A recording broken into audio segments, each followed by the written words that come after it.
What's going on, guys? Ribombees teacher in the house, and I am here with the GPL week number 1 team builder. Your Royal Bournemouth Ribombees are taking on the Munching Munchlax and Coach Tyler Pokey Trainer. This is going to be an interesting match, of course. Tyler is my SPPL teammate, so there's definitely a bit of fun here over who's the superior player. So it's going to be a lot of fun. We are actually going to be doing this match in call while we're recording, so we are going to be smack talking each other and various other things like that. So it's going to be a lot of fun for the first match of the season. We'll talk about Tyler's team and my team in a minute, but just go over a few things first. Firstly, thank you all so much for the support on the pick'ems and draft breakdown and the power ranking videos. It was really nice to see all you guys getting active and supporting the content. But alongside my content, there's a lot of new people that are making content for the league this season. I'm going to link all of the draft breakdowns and everything that has been released so far in the description down below. If I've missed one, yell at me in the comments and I'll make sure it's in there. But yeah, go show those guys some love as well. You guys support me a lot and I appreciate all of it. But let's spread the love around, guys. These guys deserve support as well. They're taking a lot of time to create this content. And the more content for the league, the better. And it kind of makes me happy because I kind of led the way. I started it off and other people are joining in, which is awesome. Thank you so much, guys, for putting all the hard work and effort into the league. But yeah, let's get down to Tyler's team. So Tyler has a very Trick Room centric team. We were actually talking a little bit before I recorded this. He didn't actually intentionally draft Trick Room, but unfortunately he's kind of pigeonholed himself into it. His G-Max of choice, it may look like Flapple, but it's actually Appleton. Very bulky, especially on the special side. Very good HP stat.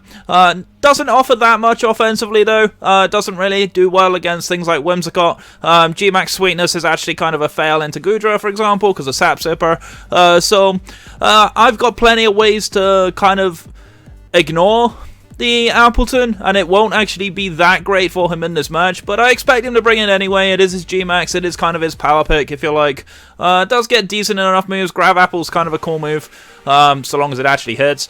Does get a decent amount of moves, but I don't think it's enough to really break through my team. Next up is his primary Trick Room setup, which is Gothitelle. Gothitelle is a phenomenal Trick Room setup with access to Shadow Tag, which is normally very strong. However, I do have a lot of pivots on my team, so trapping isn't that strong against me, if I'm being brutally honest. But yeah. Otherwise, gets Calm Mind. I believe it gets Recover. Doesn't actually get a lot of coverage moves, however, which is kind of interesting. Is susceptible to knockoff. But yeah, it can hit pretty hard, especially if it's allowed to get it set up. Does get Rest, which can be annoying. I can't like Toxic Stall it out if it's running Rest. I don't think it's Rest or Chesto though.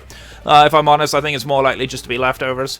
But yeah, Gothitelle, relatively bulky, does hit pretty hard, is his primary Trick Room setter of choice, so definitely one to watch out for. Next up is Sylveon. Sylveon's actually the biggest problem with my team. It did actually get some nice buffs in this generation, getting access to Mystical Fire, which means it can actually hit Cobalion on the switch and two-shot if it's offensive. Even if it's defensive, it does actually hit surprisingly hard. It's got a decent special attack set to work with. But yeah, generally it's more known for bulk. It does get Heal Bell, things like that. It does get Toxic, Wish Protect. These are the kind of moves you do see. It does have Pixelate, of course, so Pixelate Hyper Voice is a thing. So it does also get Pixelate Quick Attack, which could be a thing for Revenge Kill. I don't really see him running that though, but he could definitely run it if he wanted to. But yeah, Sylveon a big threat, but I think I've got a cool little strat in mind for Sylveon anyway. Next up is Snorlax. Snorlax, of course, is only real physical offensive pressure on this team. Does get Belly Drum, of course, does get Curse. Really phenomenal Trick Room abuser in a lot of ways. Does, of course, have Gluttony, which means it can restore its health. Not back to full anymore. The 50% berries got nerfed to 33%, so they're not quite as effective, but does have Gluttony, so it can proc them at 50%. Really good HP, really good attack, and really good special defense. Very lackluster physical defense, however, so it can not really eat a close combat, even from things like Zeraora, where it's not stab. So, yeah, it's kind of a problem. I do think Snorlax is fantastically strong, but it's got to be able to set up to get there, and I don't see him doing that. Next up is Quagsire, arguably one of his only remotely okay switch-ins to Zeraora, providing I'm not running Grass Knot. gets unaware, of course, so I can't set up on it, which is nice. Does get Toxic and Recover, which is an annoying combination, especially on an unaware Pokemon. Scald and Earthquake are his typical offensive moves of choice. It doesn't really get that much other than that. I believe it gets Ice Beam, but I don't think it ever runs that.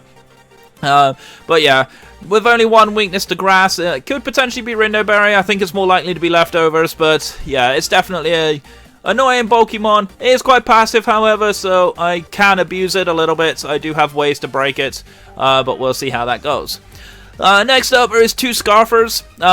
He only really has these two that could be Scarf to actually outspeed Zeraora. Chandelure and Rotom Frost. Chandelure at base 80 speed, I believe, maybe 85, can't remember. And Rotom Frost at 88 or 89, somewhere around there.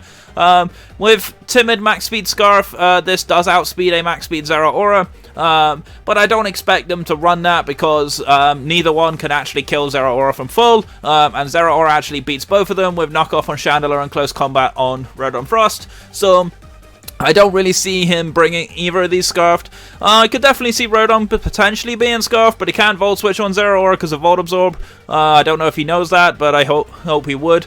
But yeah, either way, I think they're both okay. Potential hard-hitting mons, but I don't see either of them really being that much of a nuisance for me.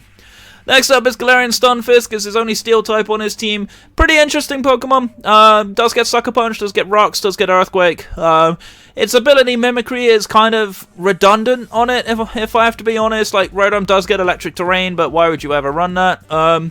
It's not super interesting, if I'm honest. I think Galarian Stunfisk has got decent natural bulk, but it doesn't offer a lot of offensive pressure. I do have plenty of answers for it on my team that can really just break it and ruin its life. Next up is Dottler, his other Trick Room setter, really. Does also get Sticky Web, which is interesting. I don't think he runs it, but he could. Does get Bulk, does take advantage of a Violite, of course. I do have its older brother in G-Max Orbeetle, so yep, we are good for that. So yeah, I think we're pretty solid here. I do think we got a lot to sort out with Dottler, but it is prone to knock off. Being a Psychic type doesn't really help it. But yeah, it's decent enough on the bulk front, but it doesn't offer enough offensive pressure to be reliable to me. And last but by no means least is one of my least favourite Pokemon in singles format, is Hitmontop. Hitmontop, decent abilities in Fake Out, or decent abilities in Intimidate and Technician. Kind of okay, but on Hitmontop it's semi-redundant. Technician's not actually bad, because Fake Out, especially, things like Mark Punch, Bullet Punch are low base powers, so they do get buffed by Technician. But it isn't that hard-hitting. It does get Rapid Spin, of course, which is something to look at, but generally speaking, it's not that hard-hitting or aggressive. I do have plenty of answers for Hitmontop on my team that he can't really handle. So in terms of hazards, he doesn't really have that many on his team. Obviously, Stunfisk gets Rocks, Hitmontop gets Rapid Spin, Rotom Frost gets Defog, and that's pretty much it. There's not really that much else to offer here in terms of hazards, so I don't need to prioritize removal too much in this match. Alright, so that's his team. Let's talk about mine. So, first up is, of course, going to be Zeraora. Zeraora is phenomenal in this matchup. Trick Room is a very nice target for Zeraora. Zeraora actually can outspeed everything on this team that's not Scarfed without any speed investment whatsoever. So I invested all the EVs into HP just to guarantee that I live every single hit. Max attack with Lonely Nature actually means I just break half of this team with the Expert Belt damage. I can rinse a lot of things with super effective hits here. Volt Switch just gets me out of trouble if I need it. But Close Combat Grass Knot Knockoff hits everything on his team. He does not have reliable switch-ins to this thing. There's not really any good switch-in for him on his team. So Zeraora is going to punish him quite heavily, no matter what he tries to do. Next up is going to be Cobalion. Kind of similar, but unfortunately I actually needed EV investment on this thing. The only issue I had, of course, with Cobalion is just making sure I outspeed non-Scarf, Rotom Frost, or Shandy. I do think he brings them, if I'm being honest. Hopefully he doesn't, but we'll see. But yeah. For me, Cobalion is just a Rock Setter and a Pivot Out. That's kind of its job. Iron Head Close Combat does hit a lot of this team. Iron Head especially hits Sylveon. Close Combat hits pretty much everything else, especially Snorlax. So yeah, it's not really designed to do damage, but it does have max attack in case I need to hit it pretty hard. With a 172 in HP, he is enough to be able to survive Mystical Fires from Sylveon.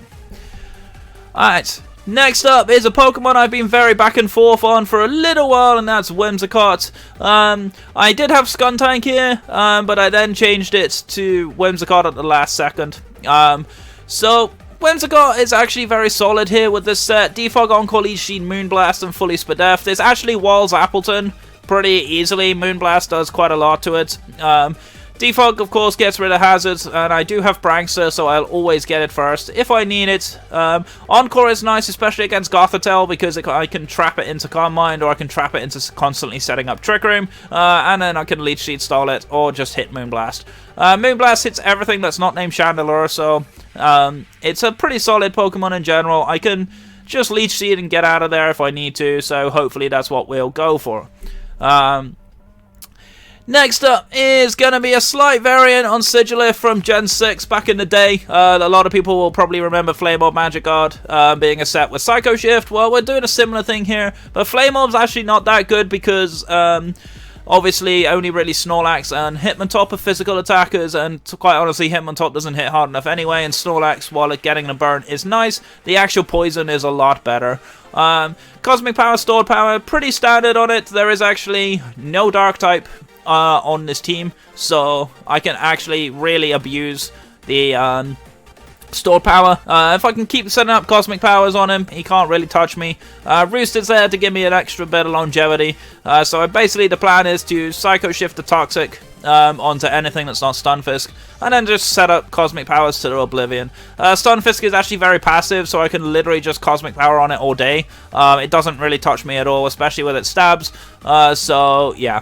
We're in a decent position here with Sigilyph to be able to put in a lot of work. Do need to watch out for Appleton's G-Max move. G-Max Sweetness actually takes away the Toxic from Appleton. It does actually heal the status conditions. So I do need to watch out for that, but we should be good. Right. Next up is going to be our resident Pringles lad, of course. It's going to be Jellicent. I love this Pokemon. I love this Pokemon dearly. Exo's been trying to get this Pokemon off me, but sorry Exo, you can't have it. My Pringles lad this season.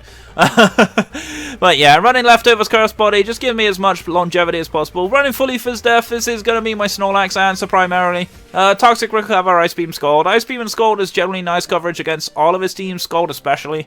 Really can put in a lot of work. Ice Beam largely there for Appleton, of course. Toxic Recover, pretty good stall. Is passive, I get it, but this thing lives a lot of hits from just about everything, so we should be good to go on that. Jellicent, very solid physical bulk. If I can start disabling moves as well with that Curse Body, it is 30% chance, it's not a lot, but it is enough. It can definitely proc and definitely catch out my opponent. And last but by no means least is going to be Goodra. Goodra running Assault Vest this week actually does a lot of work in this matchup. It does hit a lot of this team really hard. Sap Sipper is nice against the Appleton, especially if it goes for G-Max Sweetness. I do run Sap Sipper, so I actually get a free boost out of it, which is nice. Pretty nice and clean. Sludge Bomb, Power Whip, Dragon Pulse, and Earthquake. Solid mix set. Sludge Bomb ruins Sylveon, of course. Earthquake can ruin the Chandelure and the Stunfisk. There's Power Whip, ruins Quagsire and Stunfisk, of course. Dragon Pulse hits Appleton especially, but it does hit relatively neutral on everything that's not called Sylveon, so we're in a decent position here with Goodra. I think Goodra can put in a lot of work. We're running Min Speed on it, which is kind of an unusual... Well, we're not quite Min Speed, where I'm still keeping the IVs on it to outspeed out of Trick Room. But yeah, we're just about slow enough that like the Rotom will outspeed out of Trick Room. This will allow me to hit it in Trick Room a lot harder. But yeah, Rotom doesn't kill me, even with Blizzard, so we're in a safe spot here with Goodra. The Assault Vest just makes him incredibly specially bulky. Do need to watch out for physical hits, mind. That's something to bear in mind, but I think we are good to go with Goodra. I do have Jellicent and Sigilyph for physical bulk, so we're fine. But either way, that's going to be our team. I hope you guys are looking forward to the battle. I'll be doing it with Tyler and Cole, as I've already said, so that's going to be a lot of fun. But if you're looking forward to it, I'm sure I'll see you there. So, thank you guys so much for watching. Make sure you check out my fellow content creators down below, and I'm going to get on out of here. My name is Ribombees Teacher. I'm your coach of the Royal Bournemouth Ribombees. Stay safe, stay awesome, and I'll see you guys next time. Take care.